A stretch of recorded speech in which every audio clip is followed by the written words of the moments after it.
Bienvenidos a esta emisión de Descubre la Verdad, donde exploramos el contexto histórico, cultural y gramatical de las Escrituras con profundidad, claridad y corazón. Visita nuestra página web www.catigomsf.com.mx. Hoy te invitamos a sumergirte en un tema que estamos seguros transformará tu manera de leer la Biblia y vivir la fe. Cuando queremos entender una palabra, lo que normalmente hacemos es ir a buscar un diccionario de la lengua española, pero lo que hemos estado discutiendo es que la Biblia no fue escrita originalmente en español, sino en hebreo, en arameo y en griego. El hebreo es un idioma concreto y agrobiológico, es decir, está relacionado con nuestros sentidos, se refiere a algo tangible o una acción. Los idiomas grecolatinos son abstractos y definen las cosas por su apariencia. Un principio básico de interpretación bíblica es que la Biblia se interpreta a sí misma. Las definiciones las encontramos en la misma escritura. Otro principio es que si analizamos la primera vez que aparece una palabra en la Biblia, entenderemos su uso. Analicemos la palabra amor. Para hacer esto práctico, vamos a buscarlo en la Biblia. La palabra amor es un concepto muy desgastado, y muy desgastado en nuestra época. La definición de la RAE dice: amor es igual a un sentimiento intenso del ser humano que, partiendo de su propia insuficiencia, necesita y busca el encuentro y unión con otro ser. Si usamos esta definición, entonces podríamos concluir que Dios, que en esencia es amor y nos ama con amor eterno, parte de su propia insuficiencia para llenar su vacío con sentimientos intensos por nosotros. Una interpretación como esta coloca a Dios en una situación de necesitado, y necesitado de afecto, o incompleto y sentimental. Espero que a primera vista se enciendan nuestras luces rojas y observemos que algo está mal con esta definición. Ahora, ¿qué significa el amor desde la perspectiva bíblica, desde la mentalidad oriental y hebrea en la que el texto bíblico fue escrito? Amor en hebreo se dice ahavá. La primera vez que aparece la palabra amor en la escritura es en la historia de Abraham e Isaac, cuando Dios le pide que sacrifique a su hijo. Leamos el pasaje. Génesis 22:1 dice: aconteció después de estas cosas que probó Dios a Abraham y le dijo: Abraham. Y él respondió: heme aquí. Y dijo: toma ahora tu hijo, tu único, Isaac, a quien amas, y vete a tierra de Moriah y ofrécelo allí en holocausto, sobre uno de los montes que yo te diré. Y Abraham se levantó muy de mañana y enalbardó su asno y tomó consigo 2 siervos suyos, y a Isaac su hijo, y cortó leña para el holocausto, y se levantó y fue al lugar que Dios le dijo. Y extendió Abraham su mano y tomó el cuchillo para degollar a su hijo. Entonces el ángel de Yahvé le dio voces desde el cielo y dijo: Abraham, Abraham. Y él respondió: heme aquí. Y dijo: no extiendas tu mano sobre el muchacho ni le hagas nada, porque ya conozco que temes a Dios, por cuanto no me rehusaste tu hijo, tu único. Entonces alzó Abraham sus ojos y miró, y aquí a sus espaldas un carnero trabado en un zarzal por sus cuernos. Y fue Abraham y tomó el carnero y lo ofreció en holocausto en lugar de su hijo. Y llamó Abraham el lugar de aquel lugar Yahvé Jireh, o Jehová proveerá. Por tanto se dice hoy: en el monte de Yahvé será provisto. Ningún diccionario puede explicarnos lo que significa el amor como puede hacerlo este pasaje. Lo que aquí pasó es la explicación concreta del verdadero amor. Primero, Dios le pide a Abraham que sacrifique a su único hijo, el que ama. Nota que Dios es quien le recuerda a Abraham que él ama a Isaac y que es el hijo de la promesa. Por medio de nadie más se puede cumplir el plan que Dios ya le reveló al padre de la fe. Abraham inmediatamente toma lo necesario, a sus siervos y a su hijo, hacia el monte del sacrificio. Interesantemente, le toma 3 días llegar allí. No hay casualidades en la escritura. La profecía no es predicción, sino un patrón. Ahora, lo que sucede en el monte no es evidencia de cuánto ama Abraham a Isaac, sino de cuánto ama Abraham a Dios. La definición de amor no es lo que siente Abraham por Isaac, sino la disposición a sacrificar todo por aquel a quien dice seguir y amar. El amor es la decisión de hacer lo necesario, de cuidar el regalo preciado. Para Abraham es la relación que tiene con Dios, que además prueba cuánto le cree, porque Dios le prometió que tendría una gran descendencia de ese hijo. Ahora, cuando decimos que Dios es amor y que Dios amó al mundo, como lo dice Juan 3:16, porque de tal manera amó Dios al mundo que ha dado a su Hijo unigénito, para que todo aquel que en él cree no se pierda, mas tenga vida eterna, nos tenemos que remontar a la historia que acabamos de leer. En el monte de la decisión, Abraham estuvo dispuesto a sacrificar a su hijo por amor a Dios, pero el Padre lo detuvo, porque esta prueba era una sombra de lo que Dios mismo haría 2000 años después: sacrificar a su único hijo, al que amaba, para salvar a los que necesitaban ser rescatados. En Juan 15:13 dice: nadie tiene mayor amor que este, que uno ponga su vida por sus amigos.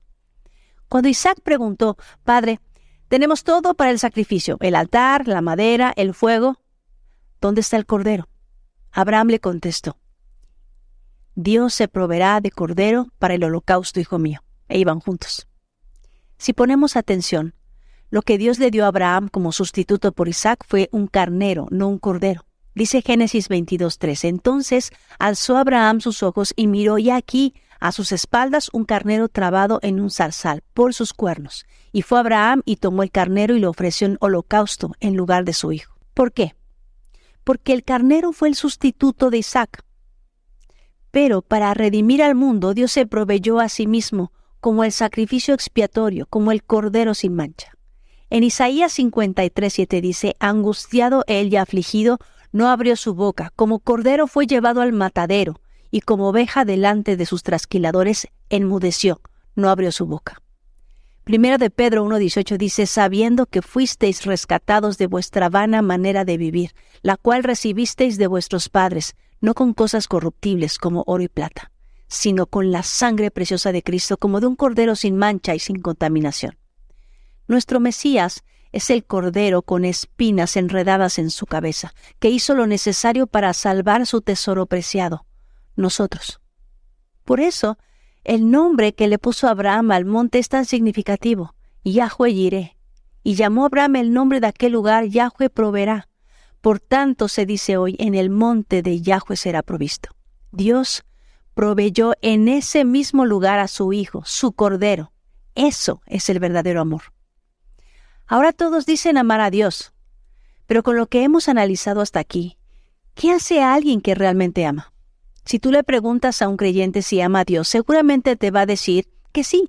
Si le preguntas a alguien en la calle si ama a Dios, probablemente te va a responder lo mismo.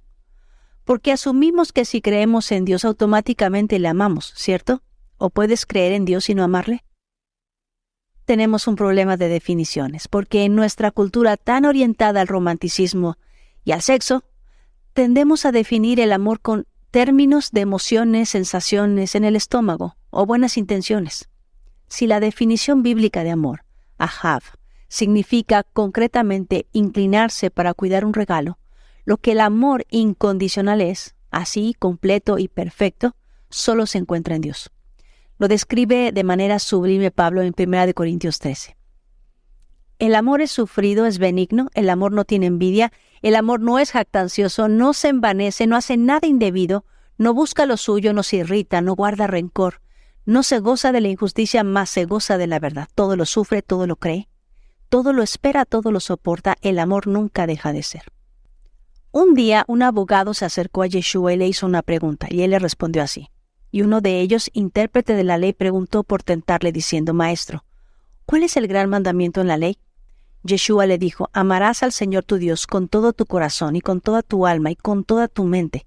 Este es el primer y grande mandamiento, y el segundo es semejante: amarás a tu prójimo como a ti mismo. De estos dos mandamientos depende toda la ley y los profetas. Mateo 22, 35 al 40. ¿Qué respuesta? Yo hubiera dicho el de: no tendrás dioses ajenos delante de mí. Ese es bastante importante. O no usarás el nombre de Dios en vano. Ese refleja tu temor de Dios, pero no. El maestro se fue al meollo del asunto. Le preguntaron por el más importante y citó Deuteronomio 6. ¿Por qué? Bueno, yo creo que es simple. En la carta de Santiago encontramos una declaración brutal. Porque cualquiera que guardare toda la ley, pero ofendiere en un punto, se hace culpable de todos. Santiago 2:10. Me preguntarás, ¿qué tiene que ver este pasaje con lo que estamos discutiendo? Es simple. Si rompes un mandamiento, el más chiquito, le estás diciendo a Dios que no te importa mucho lo que piense. En tu opinión prefieres tus deseos que su anhelo o su voluntad. En el jardín del Edén, Eva rompió los 10 mandamientos con una mordida a un fruto que no debía comer, y te lo puedo probar. Primero, levantó falso testimonio porque le añadió al mandamiento de Dios. El Creador solo dijo que no comiera del fruto del árbol y ella le agregó que ni lo tocaran. Escuchó a la serpiente y se inclinó a su voluntad porque prefirió su propuesta que la vida que Dios le ofrecía. Acto seguido, la hizo su nuevo Dios. Entonces cometió adulterio espiritual. Por su culpa, la muerte entró al mundo y cometió asesinato, codició, robó lo que no debía comer. Deshonró al Padre que la creó y usó su nombre en vano. Con una mordida, le dijo a Dios que no lo amaba, porque no estaba dispuesta a seguir sus instrucciones. La pregunta del experto en la ley fue, ¿cuál es el mayor mandamiento? Y la respuesta fue, amarás al Señor tu Dios. Para comprender lo que nuestro Mesías definió como el mayor mandamiento y el amor, revisemos algunas declaraciones de él mismo. En Juan 14:15 él dijo, si me amáis, guardad mis mandamientos. En el versículo 21 de ese capítulo dice, el que tiene mis mandamientos y los guarda, ese es el que me ama. Y el que me ama será amado por mi Padre, y yo le amaré y me manifestaré a él. En el mismo contexto dijo, en el versículo 23, el que me ama, mi palabra guardará, y mi Padre le amará, y vendremos a él y haremos morada con él. El que no me ama, no guarda mis palabras, y la palabra que habéis oído no es mía, sino del Padre que me envió. Estos pasajes afirman que amar a Dios es literalmente guardar sus mandamientos. No salgas despavorido del video, tenme paciencia. Eso dice la Biblia. En nuestra cosmovisión y teología contemporánea tenemos temor siquiera de mencionar los mandamientos porque no queremos caer de la gracia. Pero no he dicho, ni la Biblia dice jamás, que obedecemos los mandamientos para ser salvos o justificarnos a nosotros mismos. Lo hacemos según las mismas palabras de Cristo porque lo amamos. En Juan 15:10 dice, si guardareis mis mandamientos, permaneceréis en mi amor, así como yo he guardado los mandamientos de mi Padre y permanezco en su amor. En 1 de Juan 2:4 dice, el que dice yo le conozco y no guarda sus mandamientos, el tal es mentiroso y la verdad no está en él. En Deuteronomio 6:5 y 6 dice, y amarás al Señor tu Dios de todo tu corazón y de toda tu alma y con todo tu poder o todas tus fuerzas. Y estas palabras que yo te mando hoy estarán sobre tu corazón. En Deuteronomio 11:1 dice, amarás pues al Señor tu Dios y guardarás sus ordenanzas y sus estatutos y sus derechos y sus mandamientos todos los días. Considerando estos versículos, el amor a Dios es más que un sentimiento, es más que un acto religioso o de bondad. El mundo está lleno de buenos sentimientos, buenas palabras y buenas obras, y sin embargo no tiene nada que ver con Dios. Si amar significa yo doy, amar a Dios es igual a obediencia. Yeshua define el amor como obediencia a todos sus mandamientos, a toda su palabra. Si nosotros obedecemos su palabra, entonces nuestro amor por Él es evidente. Cuando nosotros desobedecemos o ignoramos sus mandamientos, mostramos que no le amamos, aunque lo digamos en voz alta, en nuestras oraciones en público o en privado. Es nuestra obediencia lo que muestra nuestro amor por Él, no nuestras expresiones amorosas, buenas intenciones o buenas obras. Cristo por eso dijo, este pueblo de labios me honra, mas su corazón está lejos de mí, en Mateo 15. Si amar a Dios es obedecer sus instrucciones, entonces lo opuesto a amarlo es desobedecerlo o cometer pecado. 1 de Juan 3:4 dice, todo aquel que comete pecado infringe también la ley, pues el pecado es infracción de la ley. Sin la ley de Dios, no tendríamos ningún conocimiento de la venida del Mesías, su muerte o su redención, y ciertamente ninguna apreciación de su amor, gracia y perdón. Sin el conocimiento del pecado, ¿cómo podríamos saber que necesitamos un Salvador? La ley de Dios es el amor. La ley nos explica nuestra terrible condición apartados de Dios y el horrible destino que nos espera sin Dios, y nuestra desesperada necesidad de redención. Por otro lado, Dios define su carácter y su corazón a través de la ley. En Juan 1:14 dice, y aquella palabra fue hecha carne y habitó entre nosotros, y vimos su gloria, gloria como del unigénito del Padre, lleno de gracia y de verdad. La ley es Jesús. Yeshua es su nombre en hebreo y significa salvación. Él es la palabra hecha carne, y su palabra es perfecta, es libertad, es el camino, es la verdad y la vida. además es luz y lámpara a nuestros pies. La ley es la instrucción de Dios sobre cómo amarle, cómo amar a otros y cómo no amarse a uno mismo demasiado. Te animo a que lo investigues por ti mismo. Lee Éxodo 26, lee Deuteronomio 5, lee Levítico 19, revisa Nehemías capítulo 1, Daniel 9, Mateo 10. Permíteme concluir contándote una historia. A mi esposo le gustaba su desayuno de cierta manera. Le fascinaban los huevos rancheros perfectos. Los mexicanos entienden de qué estoy hablando. Y prepararlos es todo un ritual. Primero es necesario freír ligeramente una tortilla de maíz. Después hay que separar la yema de 2 huevos. A continuación es necesario, a medio fuego, cocinar la clara hasta que esté cocida, pero sin dorarse, para proseguir a depositar cuidadosamente las 2 yemas sobre las claras. Es muy importante que no se revienten, así que hay que hacerlo con cuidado. Se tapa la sartén y se observa cuando la yema y la clara ya estén pegadas. La yema tiene que quedar tierna. Se sazona luego con sal. Finalmente se coloca en el plato sobre la tortilla y se baña con salsa roja de chipotle bien caliente. Yo, por el contrario, soy del estilo práctico. Yo abro mis 2 huevos sobre la sartén, los revuelvo o, si pongo mis huevos estrellados, cuando ya se doró la clara, volteo mis huevos para que se cuezan por ambos lados y este procedimiento no debe tomarme más de 2 minutos. Como podrás observar, mi temperamento rechaza la idea de hacer huevos que me tomen 15 minutos en preparación o absoluta concentración para evitar que los huevos se revienten o se sobrecocinen. Pero yo amaba a mi esposo y me encantaba verlo disfrutar sus huevos cuando llegaba a la mesa y me decía: «Huevos perfectos, gracias». Yo solo me sentaba con mi taza de café y disfrutaba la siguiente parte del ritual, que era ver cómo reventaba sus yemas y disfrutaba su delicioso desayuno. ¿Por qué con Dios no queremos actuar así? Si crees en el Dios de la Biblia, Él ya te demostró que te ama. ¿Y de qué manera? Te ama sacrificialmente, su amor es sufrido, es benigno, su amor lo espera todo. Su amor lo soporta todo. Hizo todo lo necesario para recuperarte y prefirió morir a vivir sin ti. Su último aliento en la cruz fue su llamado para ti. Vuelve a casa. Te daré vida nueva. Te recibo en mi familia, te doy mi herencia. Y te dejo mi carta de amor de 2,700 páginas. Por nuestra parte, es muy simple. El lenguaje de amor de Dios es la obediencia. Lo dijo en el Sinaí y lo dijo el Mesías al experto en la ley.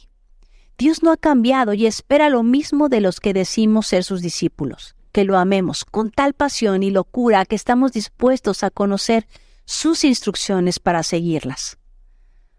Paso a paso, porque así Él se siente amado. El amor a Dios se nota por la obediencia.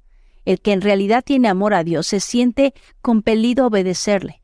Si alguien dice tener amor a Dios y no lo obedece, en realidad no lo ama. Solo tiene sentimientos, pero eso, al igual que en la relación matrimonial, vienen y van. El amor verdadero se nota, produce fruto. Con o sin sentimientos, el amor siempre hace lo correcto. Con o sin sentimientos, puedes amar hasta a tus enemigos. Quizá es tiempo de restaurar tu relación con Dios e inclinarte a cuidar su regalo precioso, su amor, su salvación por ti. Ahora te invito a amar a los tuyos de esta manera. Cuida tus regalos, tus tesoros, provéeles, sacrifícate por ellos. No tienes que sentir ninguna inclinación para hacerlo. No es requisito ni siquiera que se lo merezcan. Si Dios te ama así, ¿acaso puedes no responder de la misma manera a su amor? Quisiera concluir diciéndote esto. Amar a Dios tiene que ser tan concreto como lo haces con tus semejantes. Y no es difícil. No se trata de tener sentimientos agradables sobre Dios. No tiene que ver con cuánto le digas que lo amas. Para Dios el amor se traduce en una sola palabra: obediencia. Si no me crees, lee los capítulos 14 y 15 de Juan. Te invito a hacerlo. Dice el versículo 15: si me amáis, guardad mis mandamientos. El que tiene mis mandamientos y los guarda, ese es el que me ama, y el que me ama será amado por mi Padre, y yo le amaré y me manifestaré a él. El que me ama, mi palabra guardará, y mi Padre le amará, y vendremos a él y haremos morada con él. El que no me ama, no guarda mis palabras, y la palabra que habéis oído no es mía, sino del Padre que me envió. como el Padre me ha amado, así también yo os he amado. Permaneced en mi amor. Si guardareis mis mandamientos, permaneceréis en mi amor. Así como yo he guardado los mandamientos de mi Padre, permanezco en su amor. Este es mi mandamiento, que os améis unos a otros como yo os he amado. Solo como dato curioso, los pictogramas antiguos de la palabra amor en hebreo, ahavá, dicen así: contempla a la autoridad de la casa. ¿Quieres entender la definición de amor? Es la forma en la que un padre se sacrifica por su familia. La forma como el Padre Eterno se sacrificó por ti. Observa lo que hizo el Padre Eterno por ti. Eso es el verdadero amor. Recuerda, no dejes que nadie te diga lo que dice la Biblia. Léela por ti mismo. Que Dios te bendiga.